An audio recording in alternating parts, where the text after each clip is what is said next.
গৌরী সীতানাম প্রেমানন্দে একবার হরি হরি বলো। নিতাই গৌরী সীতানাম প্রেমানন্দে একবার হরি হরি বলো। নিতাই গৌরী সীতানাম প্রেমানন্দে একবার হরি হরি বলো। ভক্তবৃন্দে চরণে আমার কোটি কোটি দণ্ডবত প্রণিপাত। ভাগবত সপ্তাহের আজ তৃতীয় দিন। তৃতীয় দিনের বর্ণনীয় বিষয় ছিল ষষ্ঠ, সপ্তম এবং অষ্টম স্কন্ধ। বাবু তো আপনাদের শুনিয়েছেন ষষ্ঠ এবং সপ্তম স্কন্ধ। আমি অষ্টম স্কন্ধে গজেন্দ্র মোক্ষ লীলা শোনাব।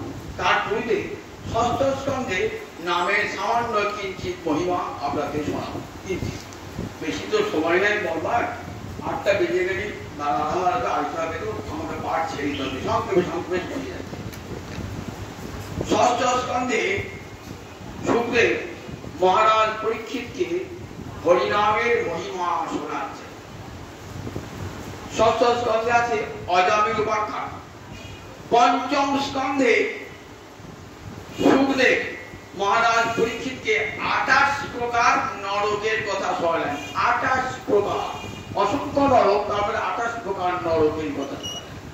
পাপ করলে এই নরক ভোগ অবশ্যম্ভাবী। তখন মহারাজ পরীক্ষিতের অন্তরে একটা প্রশ্ন জাগে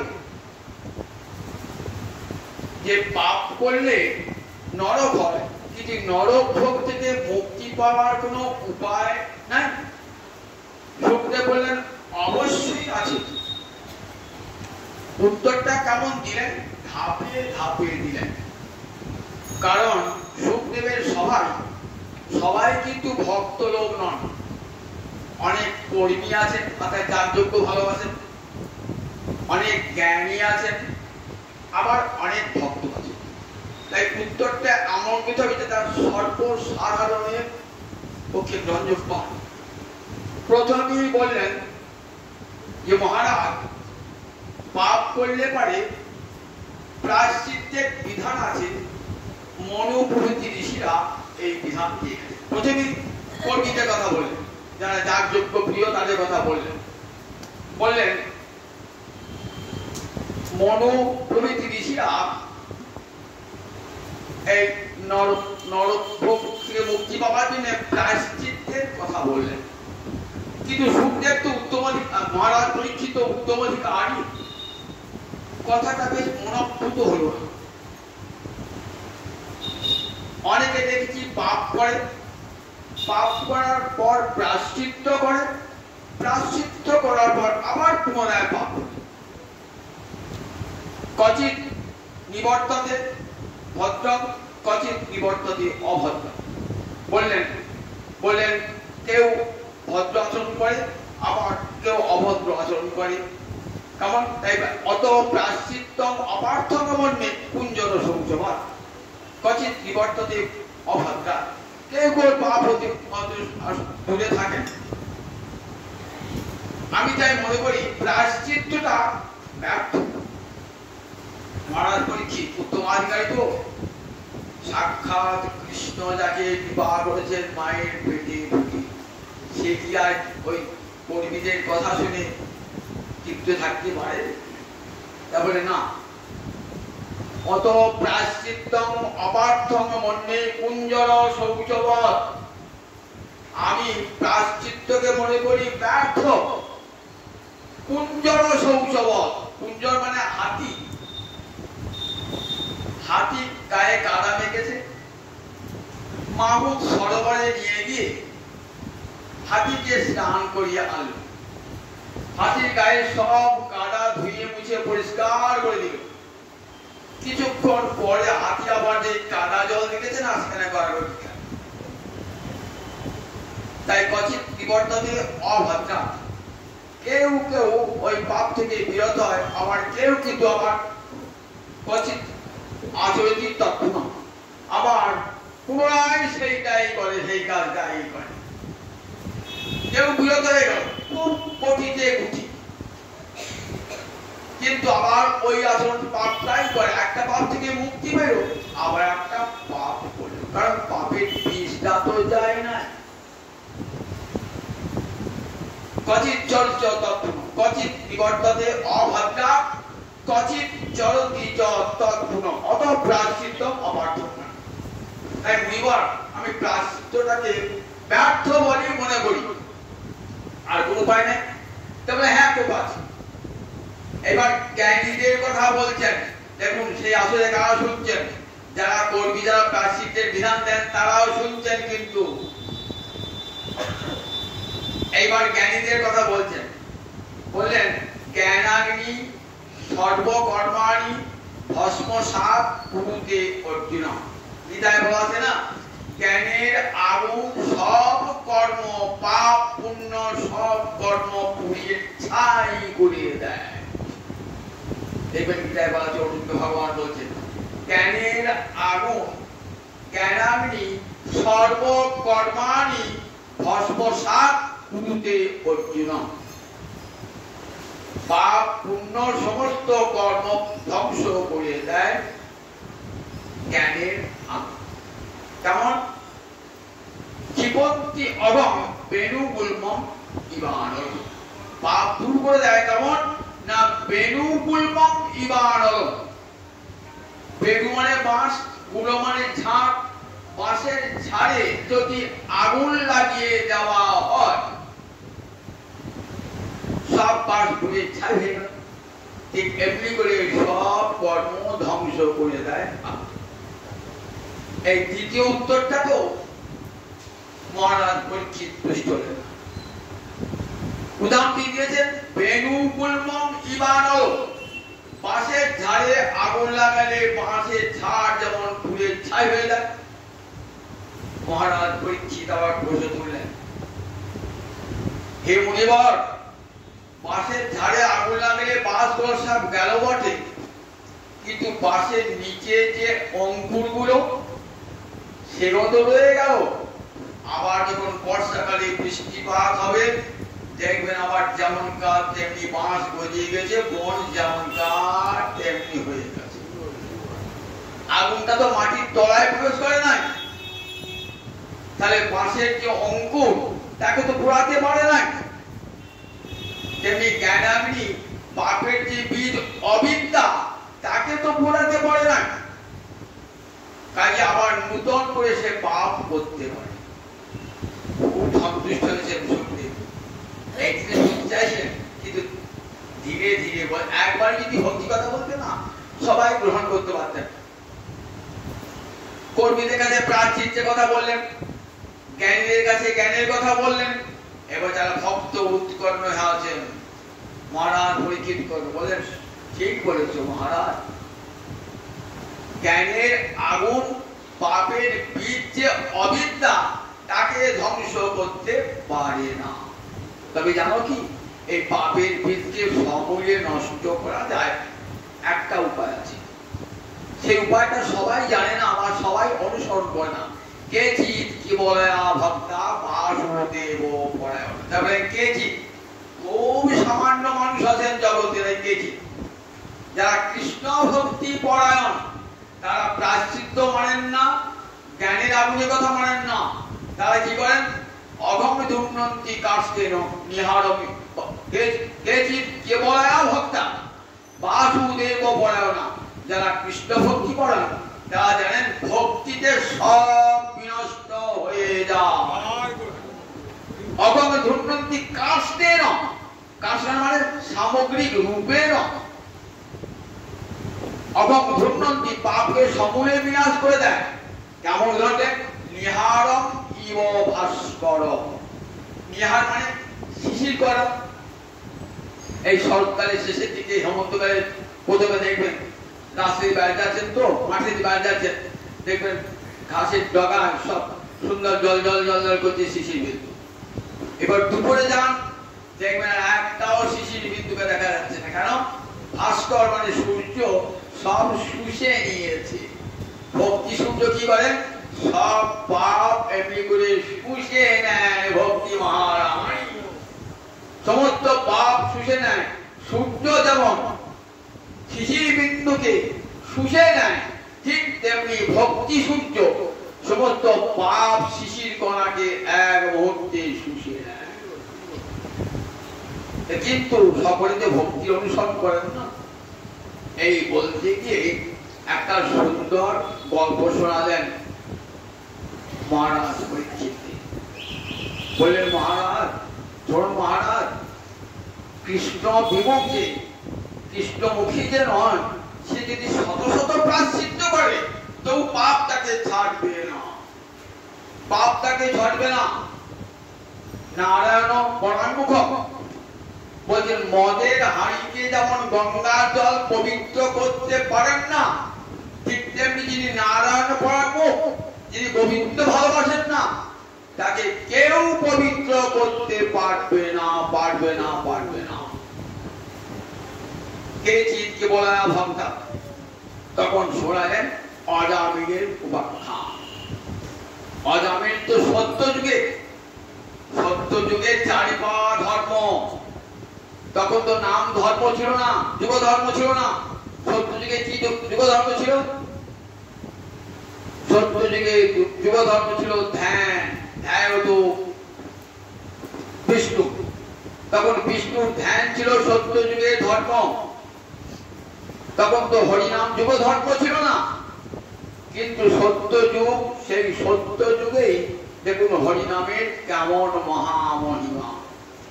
সত্য যুগের পর এসছে ত্রেতা যুগ, ত্রেতা যুগে যজ্ঞ, তারপরে অর্চনা, আর এই যে কলিযুগ, এই কলিযুগের যুগ ধর্ম। কলৌতর হরি কীর্তনার বাহুকে হরে কৃষ্ণ কৃষ্ণ কৃষ্ণ হরে হরে, হরে রাম রাম রাম হরে হরে। তাহলে সত্য যুগের যুগ ধর্ম ছিল ধ্যান। তো সেই যুগ তেমন না, মধ্যাহ্ন লোকের মতো অন্ধকার ছিল না। আপনি একটা টর্চ কিনেছেন, টর্চটা কত জোর দেখবেন, দুপুরবেলা জ্বালাচ্ছে। বুদ্ধিমান লোক বলবে, হ্যাঁ রে, দুপুরবেলায় সূর্য জল জল করছে, ওই টর্চের জোরটা এখন বোঝা যাবে নাকি? এখন 1000 পাওয়ারের যদি লাইট দেখায় তাও বুঝতে পারা যাবে। কখন বোঝা যাবে? যখন অবস্যার অন্ধকার রাত হবে, তখন দেখবি ওই 1000 পাওয়ারের লাইটের কেমন জোর, বা টর্চ লাইটের কেমন জোর। কলিযুগে অন্ধকার বেড়েছে। সব যুগে কিন্তু নামের মহিমা ছিল, সব যুগে, কি তাকে উপলব্ধি হতো না। কলিযুগে নামের মহিমা উপলব্ধি হয়। কলিযুগে, কলিযুগে অন্ধকারের যুক্ত কলিঘোর তিমির গ্রাস হলো জগজনম, ধর্ম করম গেল দূর, আমার অসাধনে চিন্তামণি বিধি মিলা হলো আনি, আমার গোড়া বড় দয়ার ঠাকুর। কলিঘোর তিমির গ্রাস হলো জগজনম, সবকে গ্রাস করেছে অন্ধকার, করিল অন্ধকার। আমার বাপু এলেন সেই নামের আলো নিয়ে এলেন, অসাধনে চিন্তামণি আমার বিধি বিলা হলো আনি, আমার গোড়া বড় দয়ার ঠাকুর। সেই নামের আলো জেলে দিলেন যাতে কলির অন্ধকার দূরীভূত হয়। কলিযুগে ধ্যান হবে না, কলিযুগে যজ্ঞ হবে না, কলিযুগে অর্চনা হবে না, কলিযুগে কেবল হরে কৃষ্ণ কৃষ্ণ কৃষ্ণ হরে হরে, হরে রাম রাম রাম হরে হরে। এই নাম কেমন?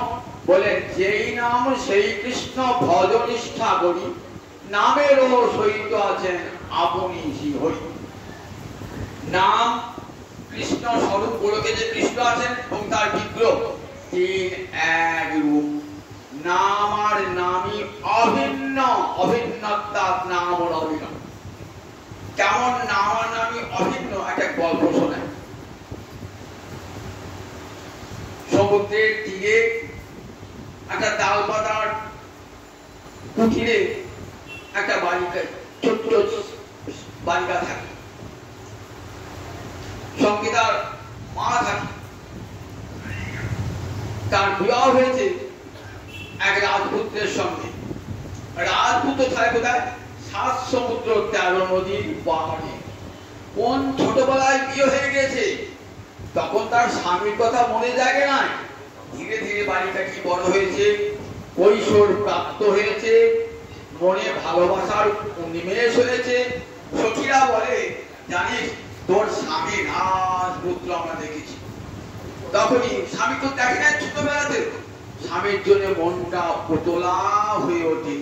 দিনরাত্রি স্বামীর কথা মনে করেন, দিনরাত্রি মনে করেন।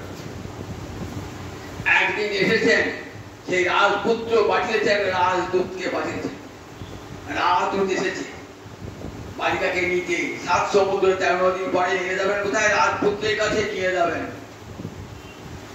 বালিকার তো খুব আনন্দ। দেখছেন রাজদূত যদি এত সুন্দর হয়, রাজপুত্র কত না সুন্দর। রাজপুত্রের কি তো ভালোবাসা যাচ্ছে, খুব আনন্দ। নিজের স্বামীর কাছে যাবেন তো খুব আনন্দে যাচ্ছে। যত যাচ্ছে না রাজদূতটাকে দেখছে, আর মনে মনে ভাবছেন আমার ভালোবাসা কেন রাজদূতটা প্রতি আসছে? আমার স্বামীর প্রতি ভালোবাসা উচিত, রাজদূতটা এত সুন্দর সুন্দর রূপ ধারণ করছে কেন? যাচ্ছে আর মনে হয়, হে ঠাকুর এ আমাকে কি করে, আমার মন কেন, আমার মন, আমার স্বামীকে মন, কিন্তু রাজদূতের প্রতি আমার মন আকৃষ্ট হচ্ছে কেন? এই রাজদূতের প্রতি আমার মন আকৃষ্ট হচ্ছে কেন? মনে মনে ভাবটা ভাবো, আমার যেন মনটা আমার স্বামীতে থাকে, আমার যেন মনটা স্বামী থাকে। এই করে যাচ্ছে, রথে করে যাচ্ছেন তো, রথে করে যাচ্ছেন আর দেখতেন রাজদূতটাকে, কি সুন্দর রাজদূত, কি সুন্দর রাজদূত।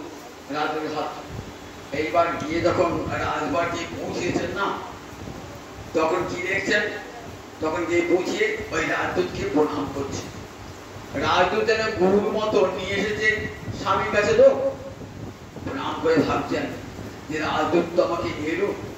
দেখছেন যে রাজদূত আমাকে নিয়ে এলো, প্রণাম করেছেন তো, দেখছেন সেই রাজদূতই রাজপুত্র হয়ে সিংহাসনে বিরাজ।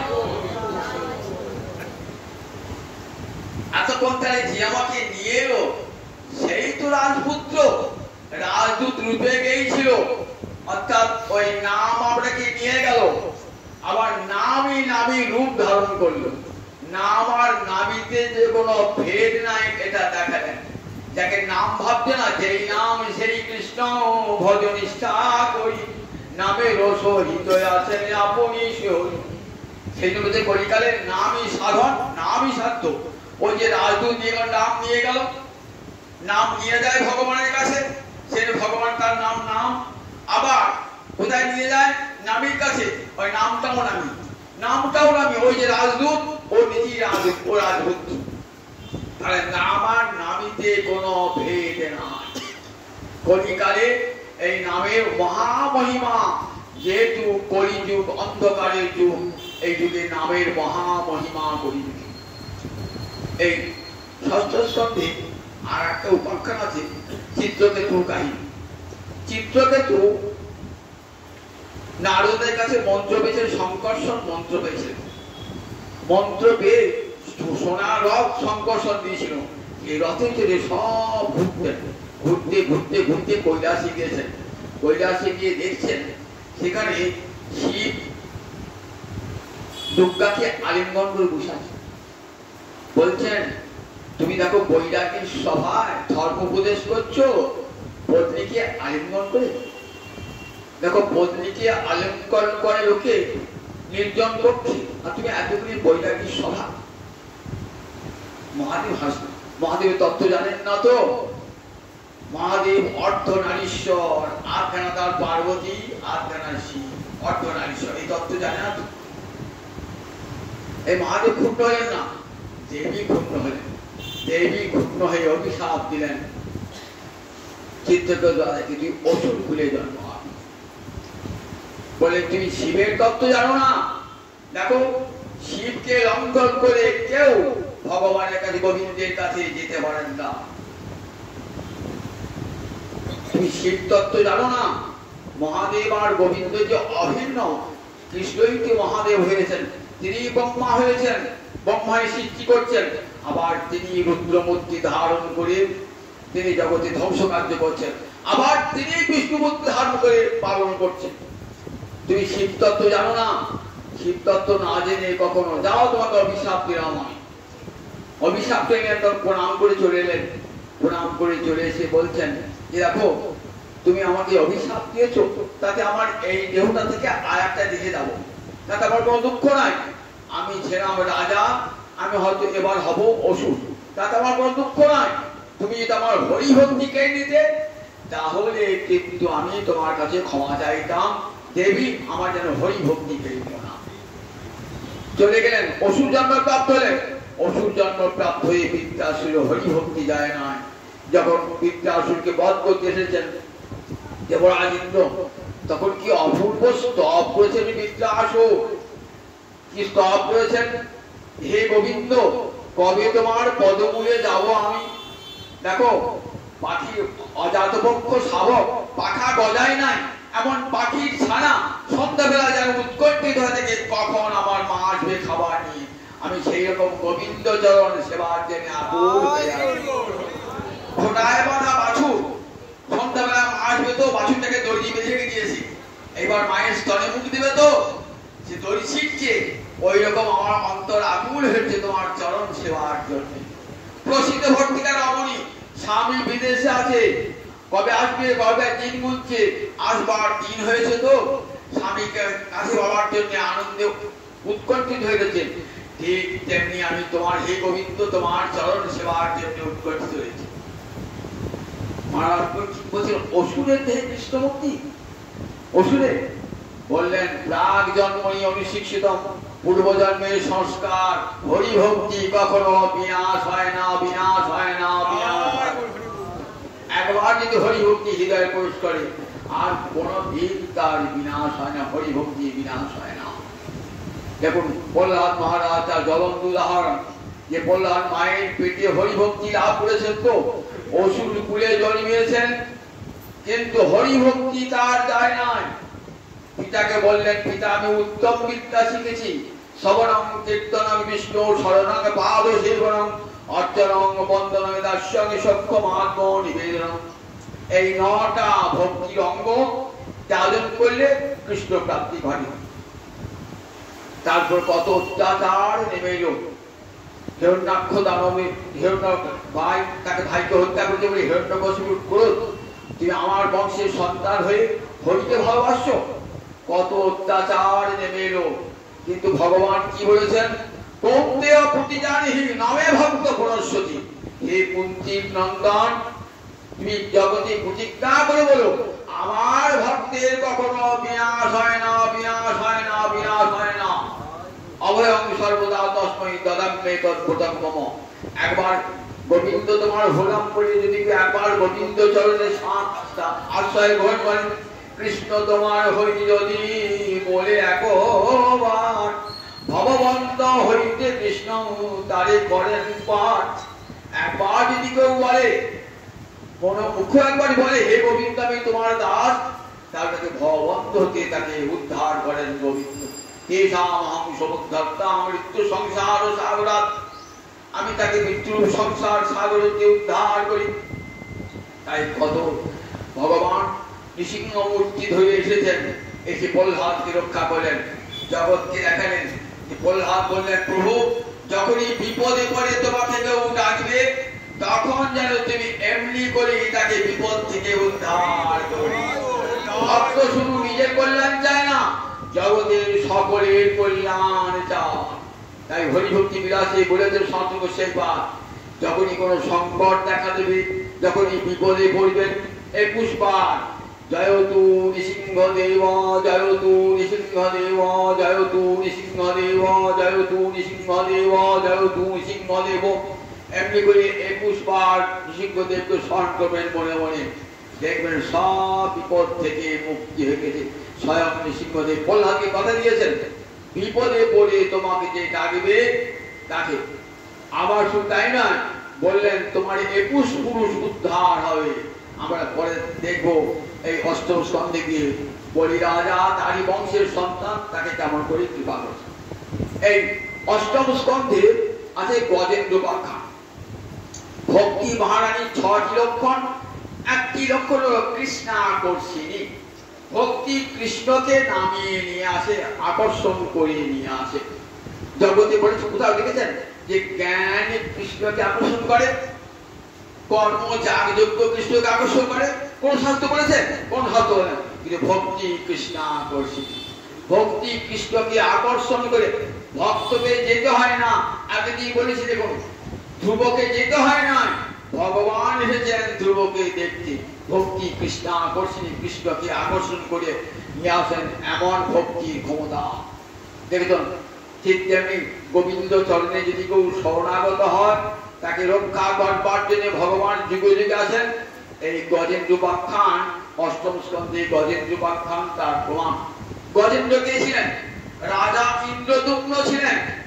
রাজা ইন্দ্রদুম্ন অগস্ত্য ঋষি অভিশাপে হাতি হয়েছেন। গজেন্দ্র মানে গজশ্রেষ্ঠ। গজ মানে হাতি, ইন্দ্র মানে শ্রেষ্ঠ। গজশ্রেষ্ঠ হয়ে ত্রিকূট পর্বতে কি করতেন? হস্তিনীগণের সঙ্গে খেলা করতেন। খেলা করে কি করতেন? একদিন ক্রীড়া পরিশ্রান্ত হয়ে এক ত্রিকূট পর্বতের নিচে একটা সরোবর, সেই সরোবরে স্নান করতে নেমেছেন। সেই সরোবরে একটা কুমির আছে। এই কুমিরটাও দেশে নয়, এই কুমিরটা হলো একটা গন্ধর্ব। সে দেবল ঋষির পা ধরে টেনেছিল। যখন সরোবরে নেমেছিল না, দেবল ঋষির পা ধরে টেনেছিল। পা ছেড়ে দাও, ছেড়ে দাও, ছাড়ছে না, মজা করছে। বলে ঋষির সঙ্গে মজা, কুমিরের মতো? তখন খুব বিরোধ, তুমি কুমির হয়ে যাও। তখন মুনির চরণ হতে বললেন যে দেখো, তুমি মুক্তি পাবে যদি কোনো ভক্তের চরণ ধরতে পারো, তবে তোমার মুক্তি হবে। এই গজেন্দ্র নেমেছেন, গজেন্দ্র নেমেছেন তো এবার কুমির কাকে ধরেছে? গজেন্দ্রের চরণটা ধরেছেন কুমির। এত শক্ত করে ধরেছেন না, হাজার হাজার বছর কেটে গেল, কুমিরের মুখ থেকে গজেন্দ্র পাটা আর বার করতে ছাড়াতেই পারলেন না। হাজার হাজার বছর কেটে গেল।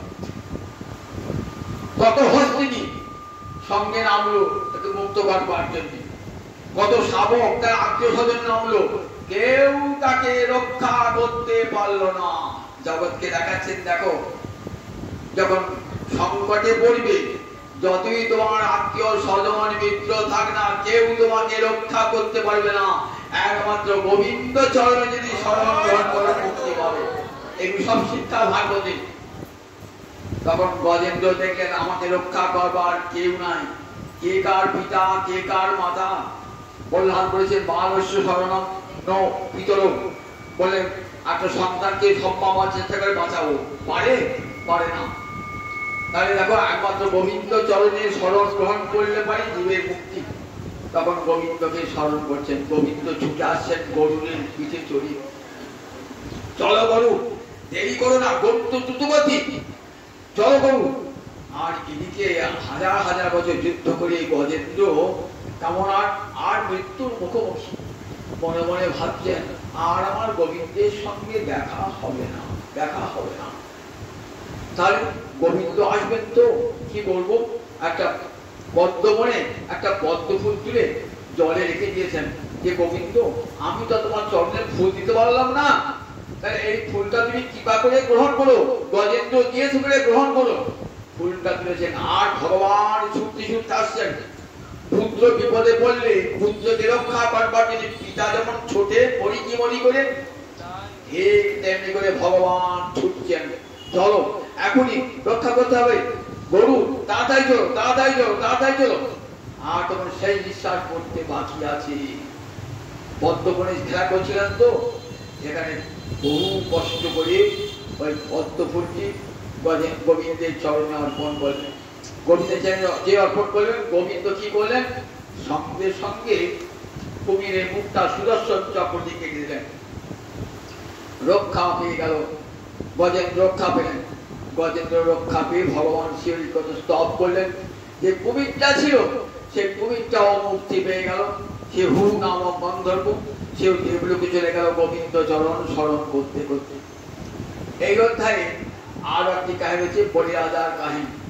আমরা এই যে পরে যে দ্বাদশী আসে না, শোভনা দ্বাদশী আসে না, এই শোভনা দ্বাদশীতে কার আবির্ভাব? ভগবান বামন দেবের। ছলসি বিক্রমণে বলি অদ্ভুত বামন পদদকনীর জনিত জন পাবন কেশবধৃত বামন রূপ জয় জগদীশ হরে কেশবধৃত বামন রূপ জয় জগদীশ হরে কেশবধৃত বামন রূপ জয় জগদীশ হরে জয় বামন দেবের জয় জয় বামন দেবের জয় জয় বামন দেবের জয়। এই শোভনা নক্ষত্র যুক্ত যে দ্বাদশী তাকে বলে শোভনা দ্বাদশী। এই দ্বাদশীর দিনে মধ্যাহ্নে আবির্ভূত হয়েছিলেন বামনদেব কি করবার জন্যে? বলিকে কৃপা করবার জন্যে। বলি অতি বড় দাতা। বলি কার নাতি বলুন দেখি? বলধাদের নাতি। বলধাদের পুত্র বিরোচন, বিরোচনের পুত্র বলি। অসুর করে জন্মেছে তো দেবতাদিকে সব দূর করে স্বর্গরাজ্য অধিকার করেছে। এদিকে দেবমাতা অদিতি তপস্যা করেছেন যে আমার ছেলেরা তারপরে স্থানভ্রষ্ট আশ্রয়ভ্রষ্ট তাদেরকে স্বর্গ ফিরিয়ে দাও। ভগবান এসেছেন অদিতির কাতর প্রার্থনা আবার বলিকে কৃপা করবার জন্য। জন্মগ্রহণ করি বলে উপনয়ন হইবে কি হয়? ব্রাহ্মণের ছেলে উপনয়ন করে কি হয়? ভিক্ষা চুরি কানে থাকে, হাত দণ্ডি কানে থাকে, খরম বাইরে যায়, মাথা নেড়া করে যায়। চলেছেন কোথায়? বলির যজ্ঞে যাচ্ছেন। কেমন যাচ্ছে? একটি বামন। বামন মানে এক হাতে মানুষ কি যাচ্ছে, ছাতা নিয়ে যাচ্ছে এবং ছাতাটাই চলে যাচ্ছে। জটিলং মানব নিষ্ঠা শুনতে বলছে যার মহারাজ জটিলং মানবকম। ওই মানবক মানে ছোট মানুষ বামন। দেখো ওই জটিল বামনটিকে, জটিল মানে যার জটা আছে, ও শুনতে তুমি কি ভুল বলছো যে ও মাথায় জটা আছে কিন্তু মাথা কামিয়েছে তো ওটি ন্যাড়া বন্দি। বললে ওর মাথায় চুল জটা নাই, ওর মনে জটা আছে। জটা যেমন প্যান্টে পেয়ে থাকে না, আজ মনে জটা আছে। কেন? আজকে বলিকে কৃপা করবেন বলে জলকে ছলনা করবার জন্য ভগবান যাচ্ছে। বলির কাছে যখন গেলেন না, বলি তো খুব আনন্দ। বলি অসুর হতে পারে কিন্তু দেবদিকে খুব ভক্তি বলি। চরণটা ধুয়ে নিয়েছেন, ছোট ছোট চরণ। কি যাও বলো? ওই ব্রাহ্মণ বলো, ব্রাহ্মণের বটু কি যাও বলো? বলে পদানি ত্রিনি মম সপ্তমিতানি। এই তিন পা আমার পা দেখছি তো, এই তিন পা ভূমি দিয়ে হবে। বলি হবো করে তিন পা ভূমি দিয়ে কি হবে? আমার তো পা তো এইটুকু টুকুনি পা, তিন পা ভূমি। বলছে তিন পা ভূমিতে যদি কেউ তুষ্ট না হয়, ইন্দ্রের ঐশ্বর্য বলে সে তুষ্ট হবে না। আমি ব্রাহ্মণ সর্বাসম্পদ সন্তুষ্ট মানুষ, তারই সর্বসম্পত্তি করায়িত। যে করায়ত্ত হয়ে যায় যার মনটা তুষ্ট, আমাকে ওই তিন পা ভূমি দিতে হবে। দেখো ভালো চিন্তা করে দেখো, তুমি ব্রাহ্মণে ছেড়ে হতে পারো, বুদ্ধিটা তো হয় নাই, পাকা হয় নাই, ওই তিন পা ভূমি দিতে হবে। হ্যাঁ হ্যাঁ আমার বুদ্ধি পাকা হয়েছে, ওই তিন পা ভূমি দিলেই হবে। আজকে যাবে না না বেশ না। এইবার আগমন করে যাচ্ছেন গুরুদেব, বলছেন খবরদার কে এসে জানো? সাক্ষাৎ লক্ষ্মীপতি নারায়ণ এসেছেন, তুমি দান দিতে পারবে না। বলছেন গুরুদেব আপনার কথা মানতে পারলাম না, আমি সত্য সন্ধ, আমি সত্য থেকে ভ্রষ্ট হব না। আমি যখন দান দেবো বলেছি দেবো, তুমি স্থান থেকে তোমরা ঐশ্বর্য ভ্রষ্ট হবে, ওই ঐশ্বর্য ভ্রষ্ট, তথাপি আমি দান দেবই, আমি সত্য থেকে ভ্রষ্ট হব না। মিথ্যা কথা বললো কেমন করে? বলেন দেখো যেখানে নিজের বৃত্তি নষ্ট হবে সেখানে মিথ্যা কথা বললে কোনো দোষ হয় না। নিজের স্ত্রীর সঙ্গে হাসতে হাসতে মিথ্যা কথা বললে কোনো দোষ হয় না। একটা মেয়ের বিয়ে হচ্ছে না তখন মিথ্যা কথা বললে দোষ হয় না। একটা ব্রাহ্মণকে, একটা মানুষকে হিংসা থেকে বাঁচাবার জন্য যদি মিথ্যা কথা বলা হয় তাহলে দোষ হয় না। আত্মরক্ষা যদি মিথ্যা কথা বলা হয় তাহলে দোষ হয় না। সুতরাং কি বলো, নিজের ঐশ্বর্য রাখবার জন্য মিথ্যা কথা বললেও দোষ হবে না। বলে না প্রভু আমি সত্য ভ্রষ্ট হব না। এইবার তাও দাম দাও আচমন করে জলটা দিতে যাবে, দানটা দিতে যাবে। ওরে বাবা দেখেছেন যেটুকু বামন পা, একটা পায়ে সব স্বর্গলোক আর একটা পায়ে সব অর্থলোক। পেটটাকে এত ফুলিয়ে বড় করেছেন না, সমস্ত অন্তরিক্ষ লোক। আর তো বলি আছে স্বর্গ গেল, মর্ত গেল, অন্তরিক্ষ গেল, আর তো নাই। এবার নাভি থেকে একটা চরণ বেরিয়েছে, বলছে দাও বলি তুমি যে বললে ত্রিপাদ ভূমি দেবো, সত্য রক্ষা করো, সত্য রক্ষা করো। বলছেন প্রভু সত্য রক্ষা আমি যখন বলেছি করবই করব, কিন্তু প্রভু তুমিও তো সত্য রক্ষা করতে পারলে না কেন? তুমি যখন চরণ দেখালে আমাকে, তখন কি এত বড় চরণ দেখিয়েছিলে? যদি এত বড় চরণ দেখাতে, তাহলে কি তোমাকে আমি ত্রিপাদ ভূমি দান করবার প্রতিশ্রুতি দিতাম? তখন তো এইটুকু চরণ দেখিয়েছিলে। তখন বলছে ঠিক আছে বলি দান দাও। বলি পত্নী বৃন্দাবনী এসেছেন। বৃন্দাবনী বলছেন রাজা এখনো মাথাটা উঁচু করে আছো, এখনো অহংকার। স্বয়ং গোবিন্দের কাছে মাথাটা এখন উঁচু আছো, মাথাটা নিচু করে পাচ্ছ না। বলি ভাবলেন দাও তোমার আমার চরণটা রাখবো কোথায়, চরণটা রাখবো কোথায়? মনে মনে ভাবছেন ঠিক আছে আমার সম্পত্তি করেছি আমি বুদ্ধি দিয়ে, বুদ্ধি কোথায় থাকে? হাতে থাকে না, পায়ে থাকে না, মাথায় থাকে। সুতরাং আমার বুদ্ধি আমার ধনের চেয়ে বড়। তখন বলি গোবিন্দ চরণে শরণাগত হবেন তো, তখন কি বলছে আমি মাথা পেতে দিলাম হে তোমার চরণে শিরে ধরব বলে, মাথা পেতে দিলাম হে তোমার চরণে শিরে ধরব বলে, মাথা পেতে দিলাম হে দাও দাও আমার মাথায় দাও। বড়ি মাথায় ভগবানের শ্রী চরণ এসে বরুণ বা বরুণের সমুদ্রের দেবতা বরুণ এসে পাশ দিয়ে হেঁটেছেন। দূর থেকে প্রহ্লাদ এসেছেন, কি আনন্দ! প্রহ্লাদকে বলছেন তোমার 21 পুরুষ পর্যন্ত আমি কৃপা করবো। প্রহ্লাদের কি আনন্দ! আর থেকে বলি বলছেন দাদু তোমার জন্য আজ আমার গোবিন্দ চরণে প্রাপ্তি হয়েছে। আর যে চরণ পাওয়ার জন্য লক্ষ্মী দেবী বসা করছেন বৃন্দাবনে, আর সেই চরণ গোবিন্দ আমার মাথায় দিয়েছেন বিনা। দেখুন ভজনী কৃপা সিদ্ধ বলি, বলি কোনো ভজন ছিল না, কিন্তু ভক্ত বলে জন্মিয়েছিল। ভক্ত বলে জন্মালে কেমন লাভ হয় দেখুন, ভক্ত বলে জন্মালে। বলি গোবিন্দের চরণ মাথায় নিয়েছেন, মাথায় নিয়েছেন। বলেন বলি যাও তুই বলি বললেন শুক্রাচার্য গুরুকে বলছেন গুরুদেব এই যে যোগ্যতা অসম্পূর্ণ হয়ে গেল, বলি যোগ্যতা পূর্ণ করে দাও। তখন গুরুদেব শুক্রাচার্য, ওষুধের গুরুর নাম কি? শুক্রাচার্য। শুক্রাচার্য বলছেন প্রভু মন্ত্রত তন্ত্রতশ্চিত্রং দেশ কালার্হ বস্তুত সর্বং করতে নিশ্চিত্রং নাম সংকীর্তন গাব।